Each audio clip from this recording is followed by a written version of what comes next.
Sabemos que la inclusión de las personas con autismo no se logra en soledad. Requiere de una red de apoyo sólida, firme, familiares, amigos y profesionales que juegan un papel fundamental, pero que también necesitan ser acompañados. Para abordar esta cuestión contamos hoy con 3 grandes profesionales.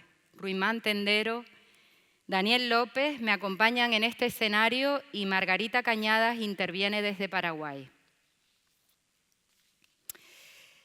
Es un placer presentarles a Ruimán Tendero, un gran profesional ligado al mundo del autismo desde hace más de 20 años. Licenciado en psicopedagogía y máster en integración de personas con discapacidad. Formó parte de la familia de Apanate durante muchísimos años y también fue director de Apanate. Es fundador y director de Autismo Tenerife y experto en intervención en contextos naturales, apoyo conductual positivo y calidad de vida. Ruimán, es un orgullo tenerte de vuelta a Apanate, aunque sea un ratito. Adelante.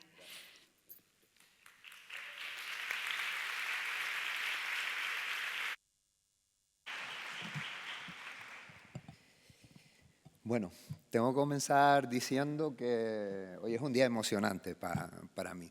Emocionante por varios motivos, pero 2 principalmente, ¿no? Primero por compartir esta mañana con ustedes en este lugar, ¿no? Un lugar que comparto con Pedro, en el que yo también estudié, el edificio central de la Universidad de Laguna, donde me formé y, bueno, donde tuve experiencias universitarias diversas, vamos a dejarlo ahí, como todo universitario, ¿no? Y le tengo especial cariño. Y en segundo lugar, pero todavía mucho más importante, por estar aquí compartiendo un momento que tiene que ver con el 30 aniversario de Apanate, o 30 años sumando compromiso. Apanate es una entidad a la que quiero, es una entidad que me ha acompañado y que me ha hecho crecer a nivel personal y profesional. Y por lo tanto, me gustaría darle las gracias especialmente a las personas con autismo que tanto me enseñaron. Me enseñaron sobre todo a la capacidad que tienen de resiliencia, de superación y de enfrentar cada día retos que son impensables para cualquiera de nosotros y que muchas veces no tenemos suficientemente presentes. Y también, evidentemente, a las familias y a todos los profesionales que me acompañaron y que las apoyan, ¿no? Dicho eso, bueno, me toca hablar en un bloque que tiene que ver con los apoyos a las personas que apoyan, a los profesionales, ¿no? A ver si pasa aquí. Vale. Y no desde cualquier enfoque, sino desde el enfoque de cómo podemos acompañar a los profesionales para que las personas con autismo puedan tener una vida en comunidad. Para desarrollar esos apoyos o ese acompañamiento hay algunas cuestiones que son importantes, ¿no? Que les comparto ahí. Por un lado, vamos a analizar un poco todo lo que tiene que ver con el modelo de apoyos y las creencias que los profesionales tenemos con respecto a los apoyos que damos a las personas con autismo. También es clave la formación en aquellas metodologías que son respetuosas con los derechos de las personas con autismo, véase el apoyo activo, el apoyo conductual positivo, etc., ¿no? También comentaremos sobre la existencia de nuevos roles, de actitudes que tenemos que incorporar como profesionales ante los nuevos retos o el nuevo reto que implica acompañar a las personas para que tengan una vida en comunidad, ¿no? También todo lo que tiene que ver con la forma en la que nos relacionamos con las personas. Esto no es un aspecto menor. Nos hemos centrado mucho en el qué hacer, en cómo diseñar los apoyos, pero conviene reflexionar también cómo nos relacionamos con las personas, porque la manera que tenemos de hacer con ellas, de comunicarnos y de relacionarnos, tiene detrás también la manera en la que las miramos, ¿no? Y lo que vemos cuando las acompañamos. Hablaremos también de la implementación de los buenos apoyos y cómo podemos acompañar a los profesionales en el desarrollo de esas metodologías y de esos buenos apoyos desde la práctica, desde el lugar donde ocurren las cosas, ¿no? Bien, vamos a hablar primero de creencias, de visión, de modelo. Cuando ponemos el foco en el autismo y olvidamos que el autismo es simplemente una condición de un ser humano que es mucho más allá que su autismo, corremos el riesgo de que no tengamos suficiente confianza en lo que la persona es capaz de hacer. Todo esto se muestra, y ahora veremos en cómo históricamente hemos ido diseñando los apoyos para las personas. Si ponemos el foco exclusivamente en el autismo, vamos a mostrar baja confianza en lo que las personas pueden hacer o son capaces de hacer. Pero incluso algo más importante, vamos a tener poca confianza en los sueños y metas de las personas. Y esto es un aspecto todavía muchísimo más trascendental y clave y que afecta más a cómo acompañamos la vida de las personas y los apoyos que les damos. Si solo miramos el autismo en la persona, va a ser más fácil que tengamos conductas y actitudes que tienen que ver con la sobreprotección. Una sobreprotección que limita las posibilidades de la persona para encontrar la vida que desea. Si ponemos solo el foco en el autismo, probablemente también desarrollaremos prácticas restrictivas, de las que nos hablará esta tarde Laura Garrido. Prácticas restrictivas que básicamente se basan en ejercer un control sobre el movimiento de la persona, sobre sus decisiones, sobre sus actividades, sobre lo que desea, sobre sus metas. Y por último, todo eso implica, evidentemente, si solo vemos autismo cuando vemos al ser humano al que acompañamos, probablemente también hagamos muchas cosas que tengan que ver con la vulneración de derechos. Todo esto se ha reflejado sin duda en el diseño de los servicios, y cuando hablo de los servicios hablo de todos aquellos espacios diseñados para las personas con autismo. Hablo de los entornos escolares, hablo de los entornos sociosanitarios, hablo de los espacios sociales y comunitarios. Nos dice Cormac Russell, autor del modelo de desarrollo comunitario basado en activos, que no se puede construir una comunidad desde el déficit, porque ahí corremos el riesgo de institucionalizar a las personas diversas por colectivos, por espacios de atención colectiva específica. Y eso es lo que ha ocurrido. Históricamente hemos diseñado lugares y espacios de atención, de terapias específicos para las personas. Hemos conseguido con todo esto sacar a las personas de su entorno, de los entornos donde crecieron, de los entornos donde tuvieron su infancia, donde conocieron gente, de sus vecinos, incluso de su familia, para llevarlas a lugares simplemente por el hecho de tener autismo, a lugares específicos, pretendiendo que allí recibieran el tratamiento que necesitaban, cuando el mejor tratamiento es aquel que me permite vivir la vida en comunidad con otros, ¿no? ¿Esto qué implica? Bueno, pues que ahora muchos servicios, muchos profesionales, equipos, se estén planteando procesos de desinstitucionalización. ¿Qué significa ese palabra? Bueno, la desinstitucionalización no es cuestión del lugar donde estén las personas. No tiene que ver con los espacios físicos y con los lugares, aunque estos también limitan. Tiene que ver con la existencia o no de apoyos personalizados. Tiene que ver con que la persona tenga o no oportunidades. Y sobre todo y especialmente tiene que ver con que la persona tenga el control de su vida en la comunidad. ¿Y por qué llegamos aquí, ¿no? ¿Por qué llegamos a la necesidad de desinstitucionalizar a las personas después de este proceso de alejarlas de la comunidad, de los lugares donde tienen el derecho de participar de manera natural? Bueno, porque hemos vivido o convivido con distintos modelos, hasta un modelo actual que lo tenemos en horizonte. Es verdad que no es un modelo que se practique actualmente, pero sí debe ser nuestro horizonte, que es el modelo de desarrollo comunitario. Pero para llegar hasta ahí es importante entender, y todos estos modelos están detrás de nuestras creencias actuales. Yo recomiendo siempre a los profesionales que nos revisemos en cuanto a qué modelo tengo detrás cuando yo caro el apoyo a una persona con autismo, ¿no? Cuando yo genero un servicio de apoyo. ¿Qué modelo hay detrás en cada una de las cosas que hago? Porque puede ser que haga cosas referentes a distintos modelos. Es importante, para mí es muy importante y lo oriento a revisarse cada día en relación a los apoyos que damos y desde qué modelos estamos dando respuesta, ¿no? El modelo, al principio, digamos que todo esto se daba respuesta, o las necesidades de las personas se daban respuestas desde un modelo médico. El modelo médico es un modelo dirigido hacia las personas, dirigido hacia los síntomas, hacia la reducción de síntomas, ¿no? Como si la vida fuera exclusivamente, o sea, yo necesitara en mi vida solo exclusivamente que se me redujeran síntomas, ¿no? Es decir, lo más importante no es vivir, lo más importante es que estos síntomas que yo tengo sean menores, ¿no? Después pasamos a un modelo asistencial con el que todavía convivimos, ¿no?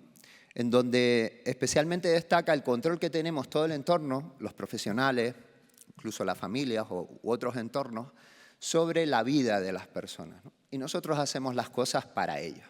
Pensamos por ellos, hacemos por ellos, porque esto es lo que creemos que necesitan.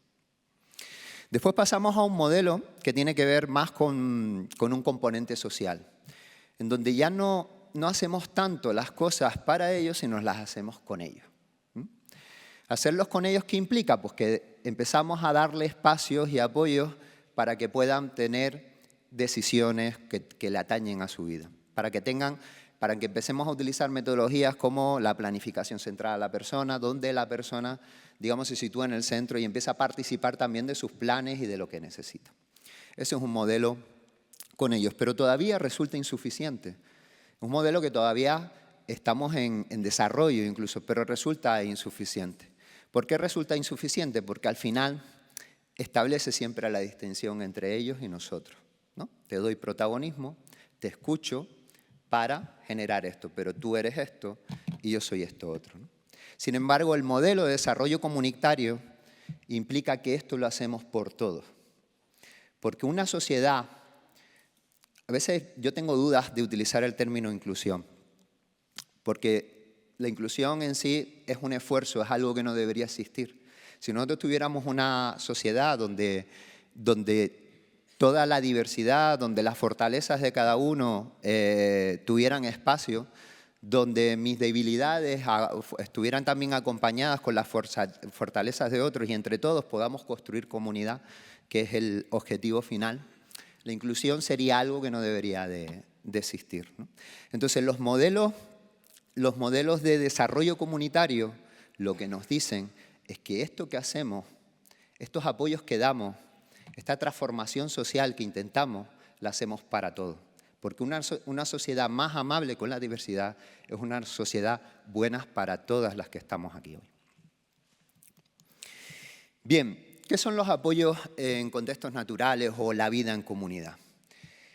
Pues los apoyos en contextos naturales o la vida en la comunidad tiene que ver con los lugares, con las oportunidades, con las relaciones, con los vínculos, con las actividades donde yo he decidido que mi vida tenga lugar.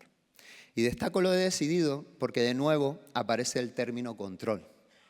Voy a hablarles de control durante todo este rato que estamos aquí compartiendo, porque a mí me parece sumamente importante. Y hablaremos qué significa eso de tener control. No tiene que ver solo con tomar decisiones.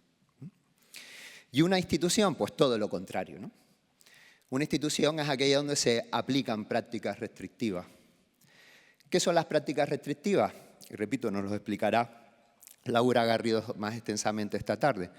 Pues todo aquello que no me permite vivir y convivir en lugares, en oportunidades, en relaciones, en vínculos y actividades donde yo decida. Eso son prácticas restrictivas.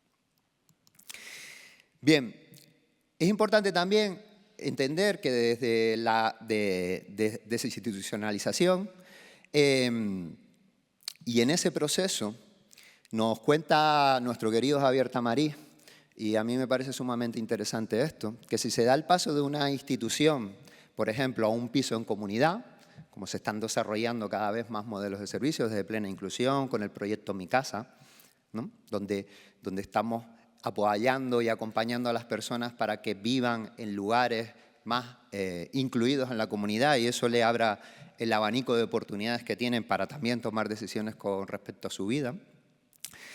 Pues si les decía eso, ¿no? Si se da el paso de... A ver, ¿qué se pasó? Si se da el paso de una institución, por ejemplo, un piso en comunidad, por mucho que esté en comunidad, si la persona no cuenta con apoyos personalizados, si no tienen el control real, si no tienen situaciones de participación, de pertenencia, de plenitud y empoderamiento, seguirán viviendo en una institución.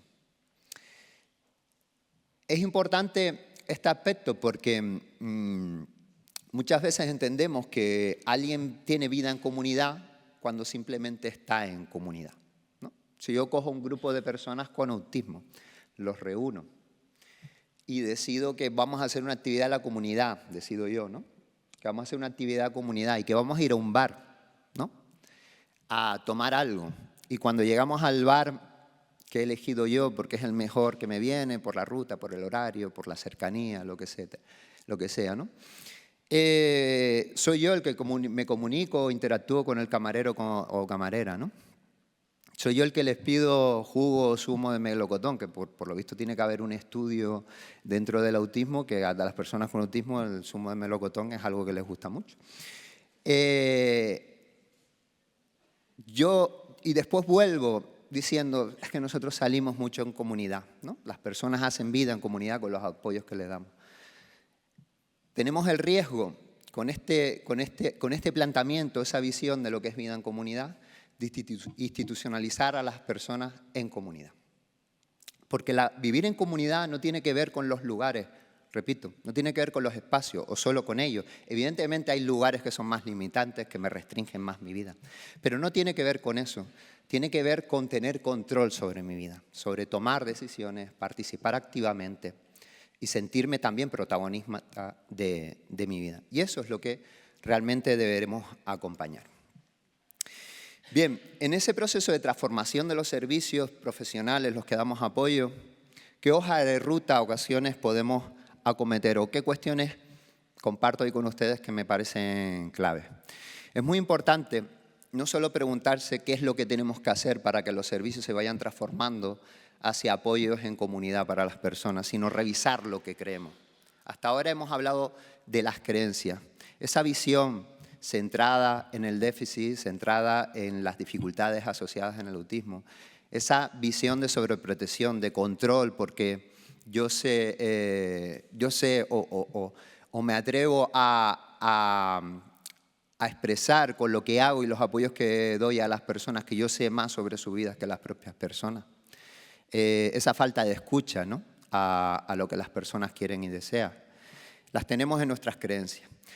Y los grandes muros de la institucionalización de las personas, y cuando hablo de institucionalización, repito, en todos los contextos, se institucionalizan las personas en las escuelas, se institucionalizan las personas en los centros de atención sociosanitaria, en la comunidad, etc. Los grandes muros de la institucionalización no están en los edificios donde las personas realizan actividades, están en nuestras creencias, en la mirada que tenemos hacia lo que la persona necesita. Por otro lado, la desinstitucionalización no es salir a la comunidad, ir a la comunidad o usar la comunidad. La institucionalización es cuestión de derechos, ¿no? El derecho que toda persona tiene a tener el control sobre su vida. Debemos, como les decíamos también, tener muy claro que en esa hoja de ruta para acompañar a las personas hacia una vida de comunidad, debemos evitar institucionalizar a las personas en la comunidad. Y esto es algo que se da con frecuencia. Les ponía antes un ejemplo, pero podemos ver y sabemos y hemos tenido experiencia con otros muchos, ¿no? Por el otro lado, es clave revisar si las estructuras organizativas de las entidades, de los servicios, si los procesos que llevamos a cabo, si las dinámicas, si la burocracia, tal como está montada, si las rutinas organizativas del día a día, está realmente al servicio de las personas y apoyan un proyecto de vida deseado. O son las personas las que tienen que adaptarse a estructuras rígidas que no ofrecen control sobre sus vidas. Todo esto, ¿cómo se va proyectando en lo que tiene que ver con la planificación de los apoyos? Bueno, para una vida buena, una vida deseada, un plan de vida, es importante, evidentemente, los apoyos personales.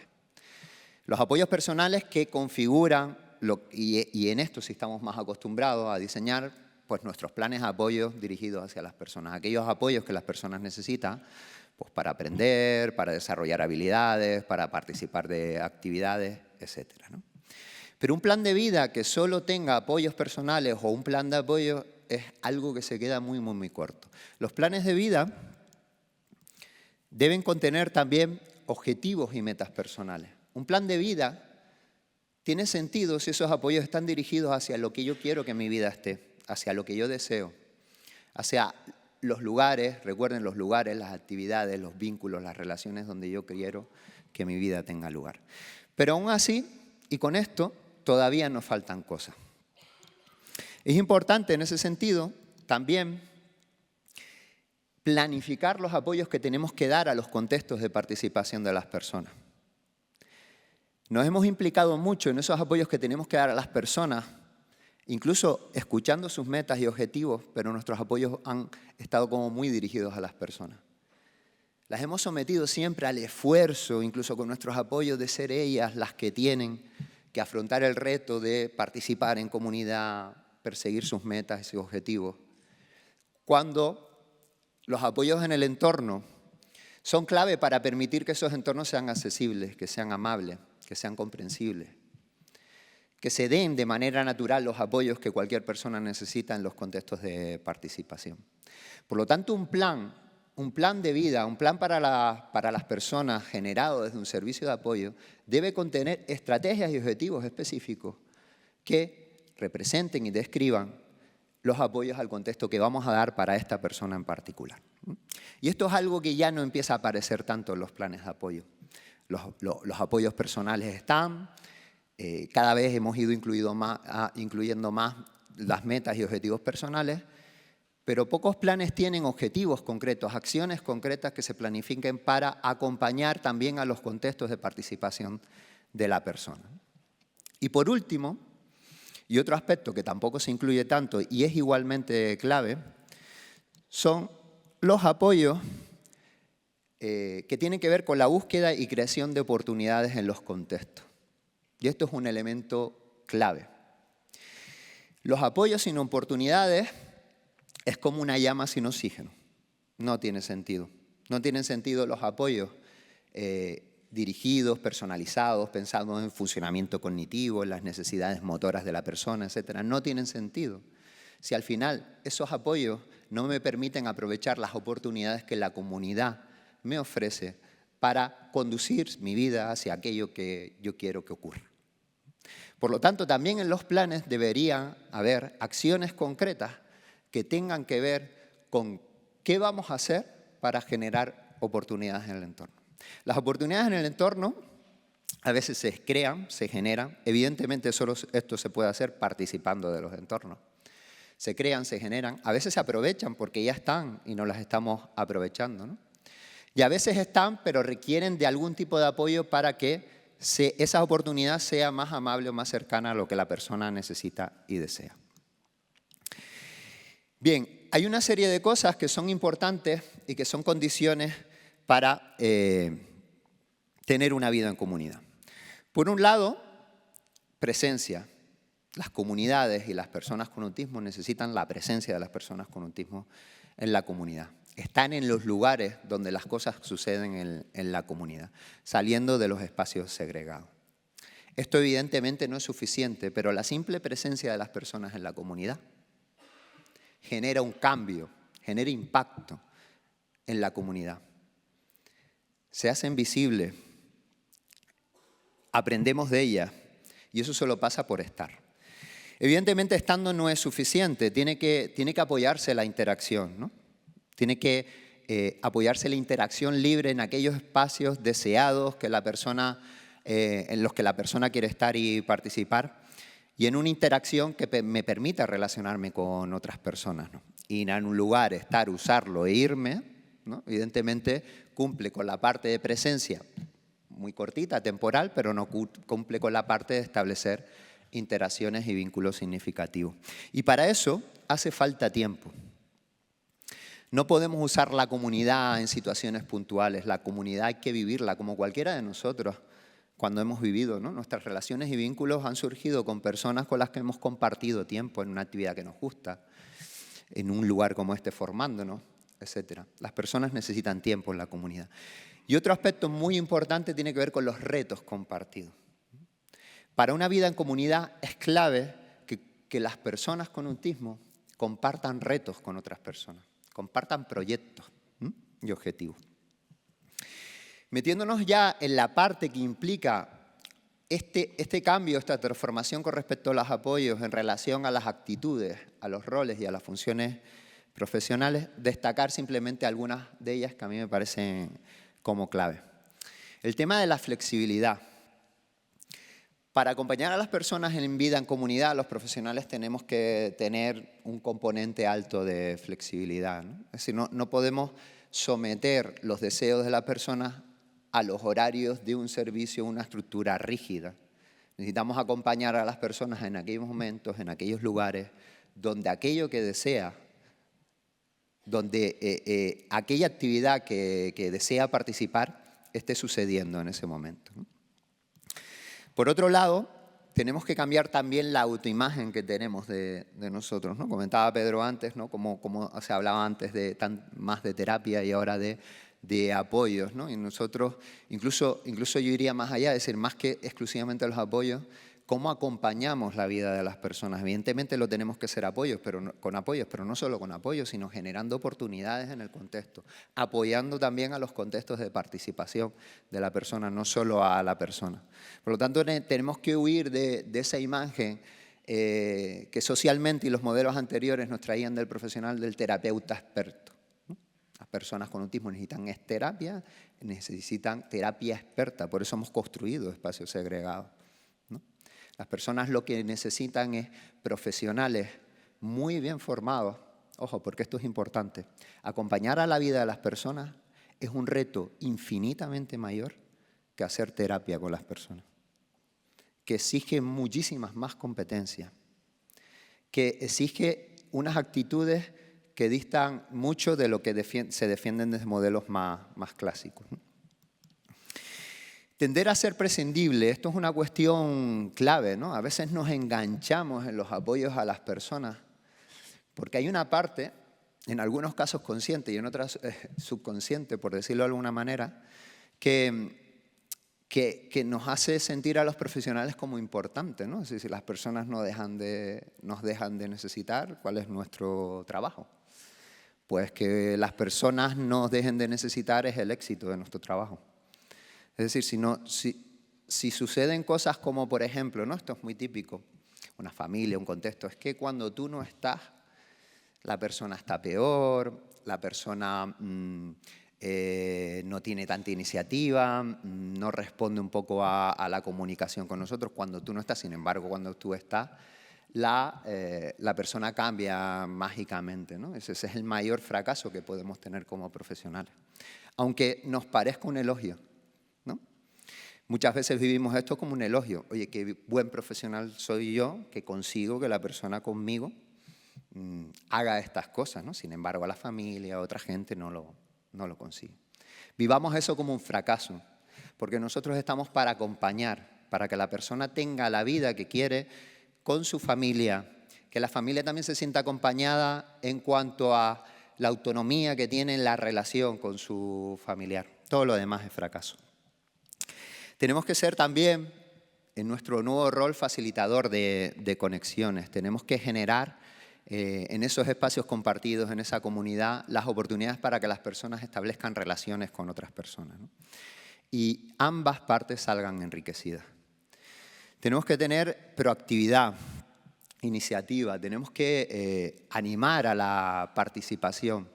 Muchas veces nos vemos en los contextos movilizando cosas, tratando de hacer que cosas en la comunidad ocurran.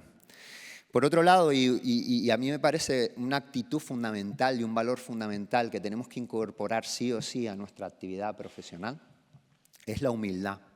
Y la humildad no solo referida a no creerme que soy un súper profesional.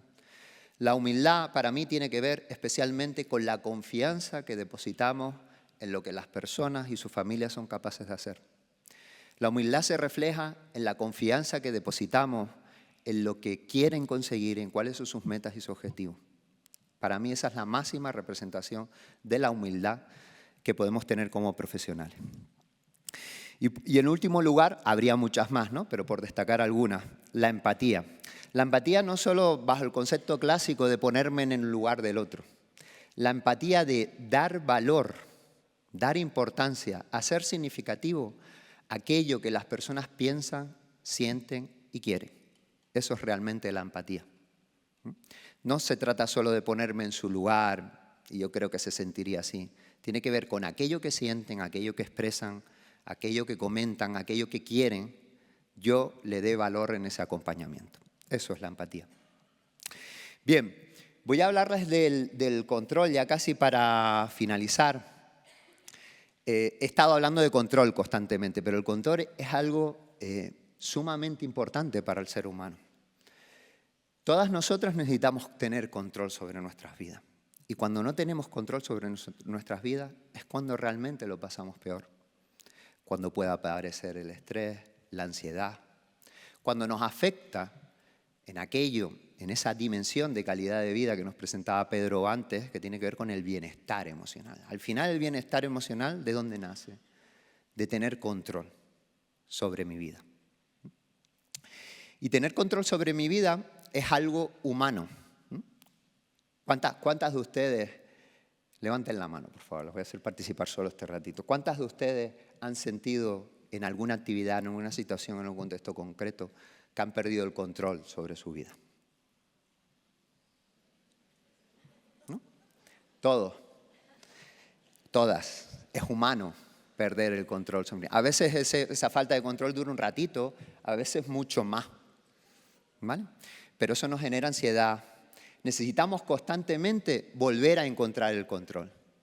Si nosotros estamos en un aeropuerto, vamos a ver el de Madrid, porque el de aquí es bastante sencillito, ¿no? Pero el de Madrid, tenemos que buscar una puerta de embarque, nuestro vuelo va a salir, no la encontramos, andamos y tenemos esa sensación de pérdida de control, porque nos falta información, porque no sabemos dónde están las cosas, ¿no? Porque nadie me acompaña, o alguien que me pudiera ayudar, perdemos el control. Entonces, la pérdida de control es algo que produce o que afecta de manera muy significativa al bienestar emocional de las personas, aspecto clave para ser felices. Pero el control va mucho más allá de esas cuestiones. Tener control, o sea, una persona con autismo no necesita una agenda visual, de estructuración, de actividades y demás, porque tiene autismo. Una persona con autismo necesita una agenda visual porque necesita tener control. Si nosotros pensamos que una persona con autismo necesita una agenda porque tiene autismo, no vamos muy bien. Porque no estamos leyendo realmente lo que la persona necesita. ¿Vale? Y a veces aplicamos metodologías vinculadas al autismo, y el autismo, en el desarrollo de las metodologías en el autismo, muchas de ellas son específicas, vemos en cuántos métodos hay con respecto al autismo, ¿no? Y a veces aplicamos ciegamente esas metodologías, cuando lo único que tenemos que buscar es qué apoyo, qué acompañamiento, qué oportunidades le podemos ofrecer a la persona para que tenga control. Porque es una necesidad humana, no tiene que ver con el autismo. Los apoyos sí pueden ser diversos, los apoyos sí pueden ser diferentes, evidentemente, ¿no? La diversidad está más en los apoyos que en la necesidad de control, porque es una necesidad general humana. Y esto es algo, el control, es algo que tenemos que apoyar desde la primera infancia. Esto es muy importante. Desde que los niños y niñas son muy pequeños, desde los entornos escolares, en su vida adolescente y evidentemente en su etapa adulta.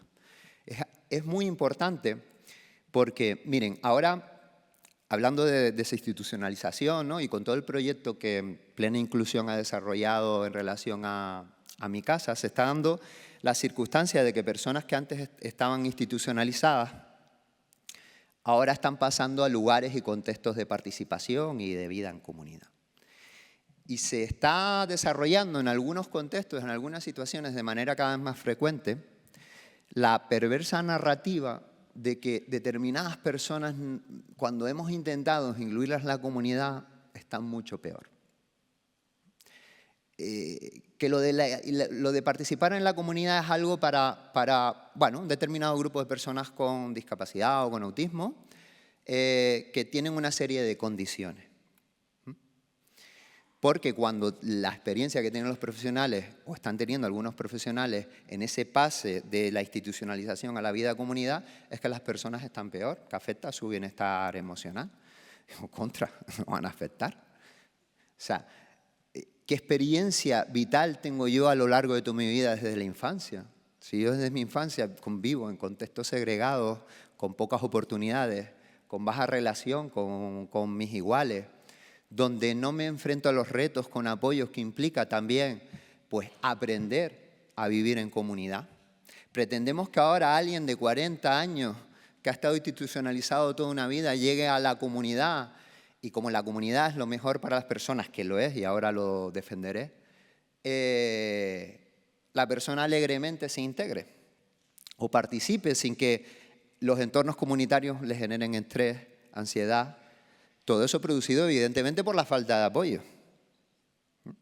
Entonces, todas las personas, independientemente de su edad, todas las personas, independientemente de necesidades de apoyo, tienen el derecho a tener vida en comunidad. Y la vida en comunidad enriquece sus vidas. ¿Vale?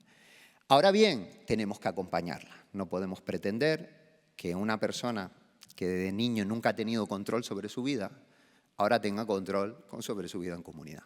Debemos acompañarlas en procesos personalizados, con apoyos que les ayuden a comprender, a entender la comunidad y a disfrutar de las oportunidades que ella ofrece. Bien, dicho eso, ¿qué es el control? El control, como les decía antes, no solo tiene que ver con la toma de decisiones, con poder decidir. El control tiene que ver con estos aspectos que les comento. El control tiene que ver con la participación. ¿Qué implica la participación? Ser un agente activo con protagonismo en lo que yo hago en el día a día. No estamos hablando solo de metas y de objetivos personales, tiene que ver con lo que hago, tiene que ver con comer, tiene que ver con vestirme.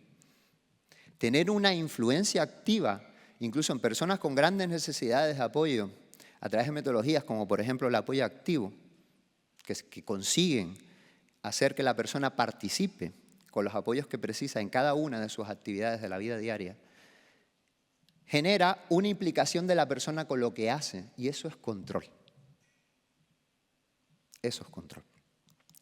Por otro lado, y evidentemente, y especialmente las personas que tienen dificultades en la comunicación, y sabemos que las personas con autismo, muchas de ellas los tienen a diferentes niveles, es necesario apoyos para que las personas tengan una comunicación efectiva con el contexto, a partir de apoyos y experiencias que les permitan expresar pues sus necesidades y deseos, pero también comprender la información del entorno para poder participar en él. Si no existen apoyos a la comunicación, no hay control.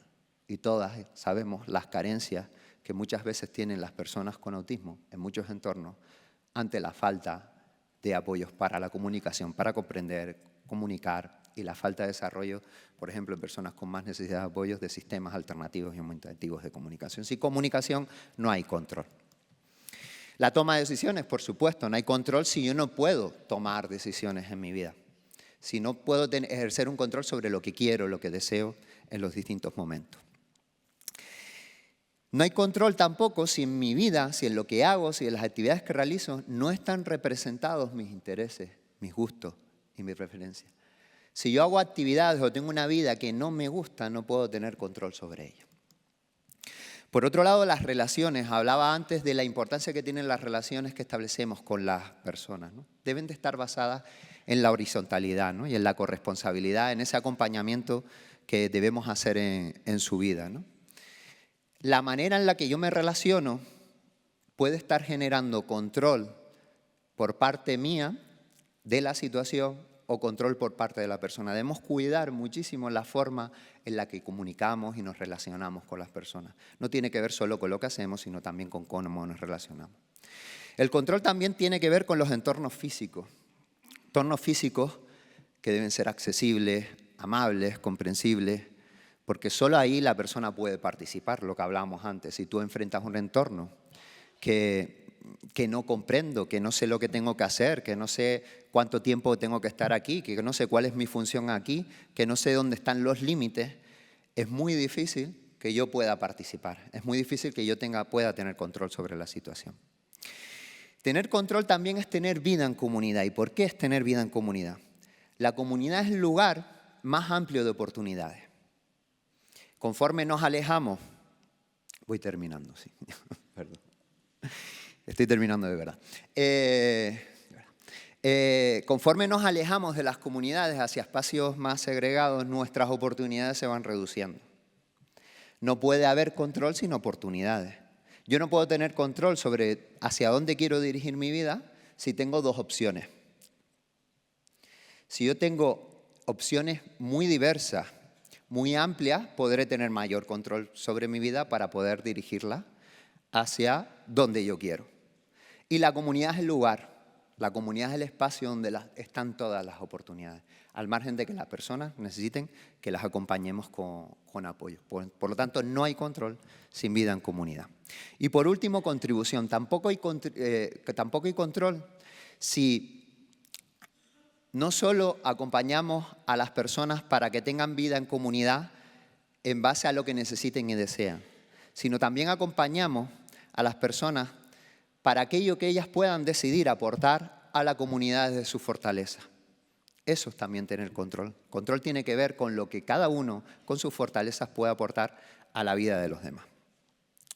Bueno, para finalizar, les voy a nombrar algunas experiencias que tienen que ver con el acompañamiento a equipos para mejorar los apoyos que se dan a las personas con autismo. El proyecto Plantea de Plena Inclusión nace porque la mayoría de las personas con autismo que están en las entidades no están en entidades específicas de autismo, sino están en entidades, vamos a llamarlas, generalistas.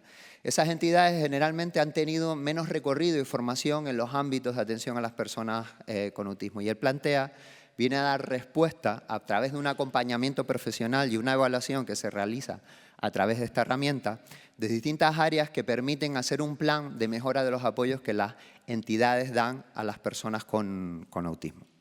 Por otro lado, también nombrar los canales de asesoramiento autonómicos. Canarias tiene uno del que tengo el privilegio de participar con algunas compañeras que incluso están aquí hoy, en el que se acompaña a profesionales y familias en el abordaje de aquellas conductas que preocupan con respecto a las personas con discapacidad intelectual y del desarrollo, pero sí hablar de que más del 60% de las personas que nos llegan son personas con autismo. Por otro lado, una herramienta que nace bajo el proyecto Mi Casa, que sirve para evaluar los buenos apoyos a distintos niveles. Es una herramienta que se va a publicar en mayo y que yo recomiendo a todo el mundo que revisen, porque a todos aquellos proyectos o servicios que quieren transformarse hacia una vida en comunidad, hacia los buenos apoyos, esta herramienta permite reflexionar y evaluar, yo creo que de manera bastante interesante, cómo debe cambiar la entidad a nivel servicio, cómo deben cambiar los apoyos directos que damos los profesionales, pero también cómo debemos cambiar, cómo acompañamos a los profesionales en esos apoyos que dan. Y por último, la ladera. La ladera es una herramienta que ayuda a través de términos opuestos a saber hacia qué lado de la montaña estamos conduciendo nuestros servicios, ¿no? Hay un lado que tiene que ver con institucionalización y hay otro lado que tiene que ver con vida en comunidad. Hay una serie de puntuaciones, aunque no es una herramienta estandarizada. Las puntuaciones nos sirven para ver qué cambios vamos generando y cómo vamos cambiando también hacia qué lado de la ladera vamos conduciendo nuestros apoyos. ¿No pasa esto? Yo creo que me bloquearon ya. Ah, sí. Y ahora sí, reflexión final. Perdona, Daniel. La reflexión final de todo esto. Que las personas puedan contar con apoyos en los contextos naturales de vida, tener el control y desarrollar una vida en comunidad no es una opción, es un derecho. No es una metodología, es un derecho. No es una moda, es un derecho. No es una oportunidad, es un derecho. No es una oportunidad que estamos ofreciendo a las personas. es un derecho. Está en manos de todas las personas, nosotros los profesionales, las familias, las comunidades en general, de poner al derecho al mundo y hacer posible lo posible. Muchas gracias.